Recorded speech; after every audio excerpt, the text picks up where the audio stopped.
7 గంటలకి పూజా కార్యక్రమం జరుగుతున్నది. మన స్వాములందరూ రావాల్సిన కోరి ప్రార్థిస్తున్నాం. స్వామి,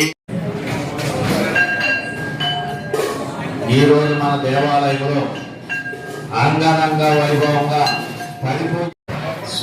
స్వామి, ఆ టీవీ అడ్డుగా ఉందంట, ఒక టీవీ ఉంచండి, రెండో టీవీ కొద్దిగా అయిపోయారు. అంటే స్వామి సేవలో కార్యక్రమం భేదం ఉండదు చేత భగవంతుడి ముందు ఏ భక్తుడే, అందుకే ఎవరిని అరే ఒరే అనకుండా స్వామి స్వామి. అందులో నేను ఇక్కడ దీక్షలో ఉన్నా, వాళ్ళు ఎక్కడ ఉద్యోగాలు చేసుకుంటున్నా కూడా అదే పద్ధతిని పాటిస్తూ ఉంటారు. అందుకని ఇప్పుడు చాలా చిన్న పిల్లలు భవానీలు కూడా వాళ్ళతో మాల వేసి స్వామివారి తీర్థ ప్రసాదాలు మా రాజుగారి వాడ పడిపూజ చేయించారు. సురేష్ వర్మ గారు 10:30 కల్లా అవచేసేయాలి స్వామి, ఎందుకంటే కార్తీక సోమవారం ఉపవాసంతో ఉంటారు స్వాములు చాలా మంది, ఇబ్బంది లేకుండా చూడండి అన్నారు. నేను కూడా కర్పూర నీరాంజనం సమర్పయామి. ఓం శ్రీ హరిహర ప్రసాదించే ఆనంద కర్పూర నీరాంజనం దర్శయామి.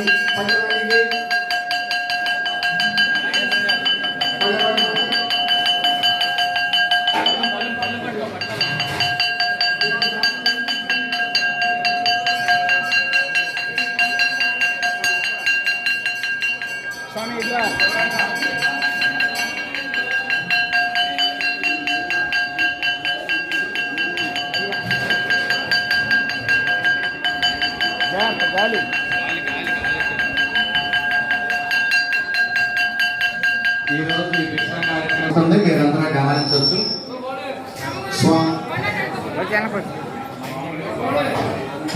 అందరూ తృప్తిగా ఫోన్ చేసి మమ్మల్ని ఆశీర్వదించవలసిందిగా కోరుతున్నాం. ఓం శ్రీ స్వామి.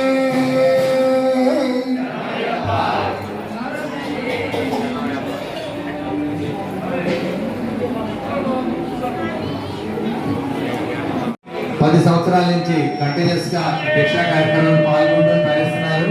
వారికి వారి కుటుంబ సభ్యులకి స్వామి యొక్క ఆశీస్సులు ఎడగల్లా కలుగుతాక అన్నదాన ప్రభువుని గురుస్వాములందరూ శాలవను సత్కరిస్తున్నారు.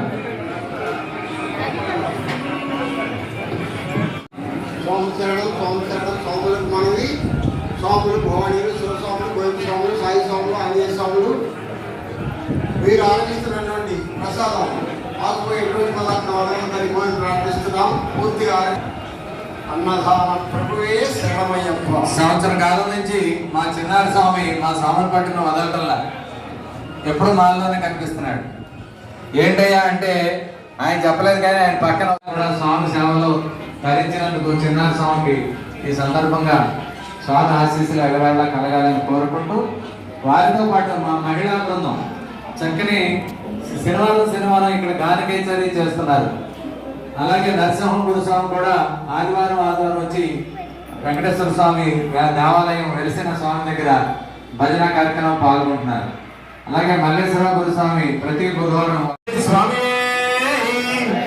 అన్నదాన ప్రభువే, అన్నదాత అన్నదాత అన్నదాత, సుఖీ భవ సుఖీ భవ, సుఖీ భవ సుఖీ భవ, సుఖీ భవ సుఖీ భవ స్వామి.